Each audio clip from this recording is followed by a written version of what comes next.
Okay, a lot of you guys probably wondered what the hell ever happened to my 58 Ford. Yes, this is not a video on it right now, but I am still working on it. We all know when you buy it, when you're building a car, it doesn't just consider the build, you have to buy stuff. So since you guys have seen it, which I will get a video up here pretty quick, all the inner fenders are done, satin black, all the rad support's done, satin black. Both front fenders are done, last primer. Hood's all done, last primer, which you've seen. I had the radiator redone. I bought all the tubing, bought the exhaust, like the mufflers that I plan on putting on it.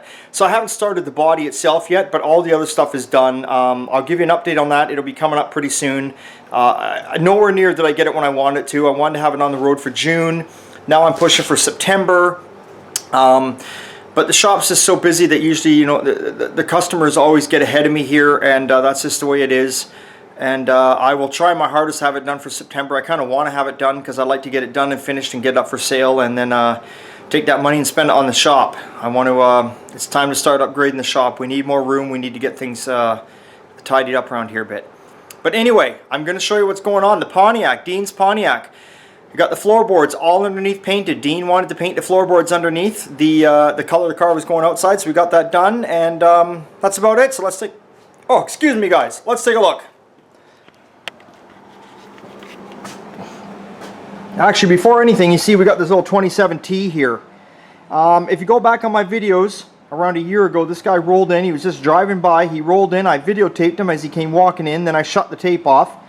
And he just was driving by and he said, "Hey, you guys do repairs here?" I told him, "Yeah," and we got him. He came in last year. We did a little bit of wiring, tidying up, and got his tack working and his speedo. Now he's back again this year. He wants us to do a tune-up on it and check out the fuel lines. Got a little issue at the fuel lines, and straighten up some of the wiring under the hood here. You can see he doesn't like the way this kind of, I don't know if you can see that down in here by the alternator. He doesn't like the way that kind of bullshit's going on. I mean, it's working and it's working fine, but it's a mess. Doesn't look nice. You can see even ahead of the alternator, you see down in there, you see the wires just laying there. You know, there's a lot of cars out there that are that way. Guys wire them up, but they never take the time to tidy them up. And the same as the other side here.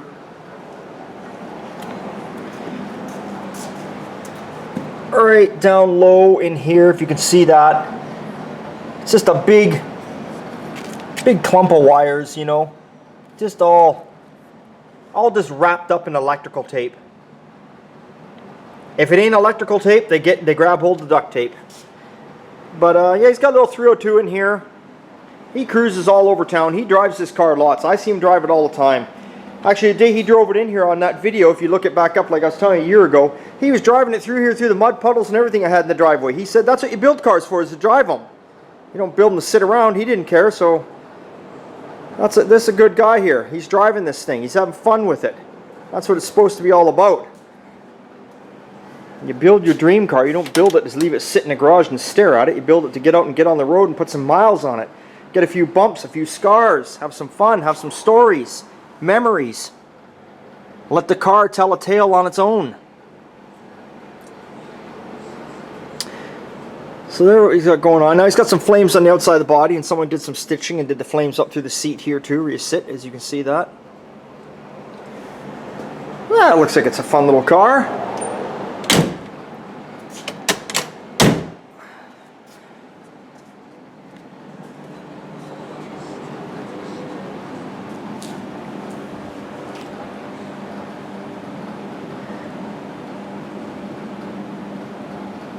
Got the vet differential in the back there. Tail lights are off an old motorcycle. I would imagine Harley. And I say there you can see his flames. So anyway, we got to here for a couple days just to go through it, tidy a few things up, and on the road he is again. So the Pontiac, here we go. We got her up in the air. There's the original color. Look at those floors underneath.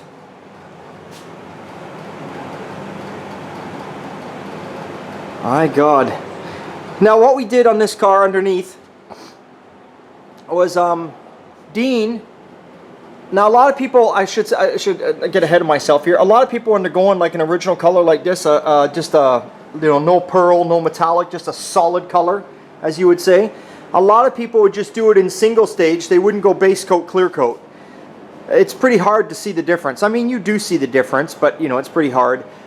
We are going to do this car in base coat, clear coat, because that way it is a lot nicer at the base coat, clear coat. If there's a little accident or something, it's a little easier to polish out. A little easier if you ever get in an accident yourself on the road or someone hits you, a little nicer to work with than just single stage.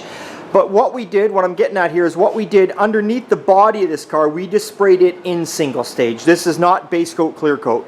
This is just single stage because it's just a lot easier for us. It was just quicker at the end of the day for single stage.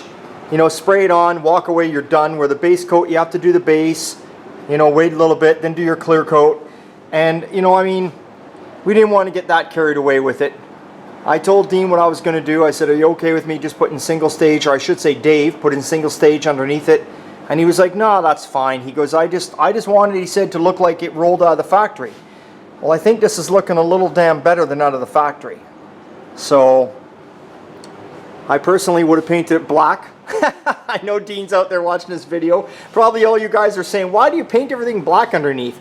I guess because I got to get used to the fact that I drive my cars, and you know, when you paint them like this underneath, once you start driving them and they start getting dirty underneath, they kind of look like shit unless you keep them clean all the time.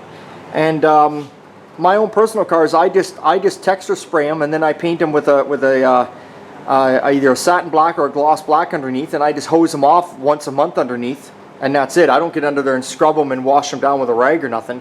Where something like this, not that you have to wash it that way, but once it does get kind of dirty, you kind of got to keep it clean or else it won't look that shit hot, you know what I mean? We didn't texture spray this car underneath. We left it. Dean didn't want it texture sprayed. That's just the metal itself, how it would have been. The only thing that was texture sprayed was the back half underneath where the gas tank and stuff goes. We did do back in that area. So that's Dean's. That's what's going on. And Colby's truck, we'll show you his frame out here. We're working away on Colby's. Finally, the disc brake conversion kit came in. So there we are. We got all the disc brakes mounted on the front, which now makes Colby's truck, he went from 6-bolt to 5-on-5. So we got everything looking good there. It's all cleaned up. Hopefully Colby's happy with that. He'll be out this weekend to take a look at it. I'm going to try my hardest to get the motor, the tranny, and the drive shaft all in this frame this weekend. So that's it. It's just a rolling chassis and it's done. And then I got to get onto the cab. I got to get that roof skin put on up on the cab there. I got to get that put on. Once I get that done, then Dave can go to town on the bodywork on the cab, and then we got the box sides to do the bodywork on, the tailgate, and that's it. And we'll start to put Colby's truck back together and start doing some paint work. So just as you can see, I'm outside in the hot sun today, and I'm just doing I'm just getting all the rear brakes together in Colby's right now. So that's what's going on there. And then basically we're going to get onto the motor. Oh yes, and of course you can see more jet skis. Jet skis after jet skis. But we won't get into that. Okay guys, thanks to all my subscribers out there. Anyone out there, check out the website, oldtimegarage.ca. We're doing, we got old school signage. You've seen the signage above my shop on the doors. You've seen the signage on my truck, my logo, all that kind of stuff. We're doing that now. That's not a problem. You bring us something, we can do it. It's all hand painted, looks beautiful, and you just let us know, and that'll be good. So I hope all the Canadians out there had a great Canada Day. I worked. I hope all the Americans had an excellent 4th of July. I worked. And that's it. So remember, it's always a good time at Old Time. We'll see you next time. And enjoy the heat, because I know I'm not. See you guys.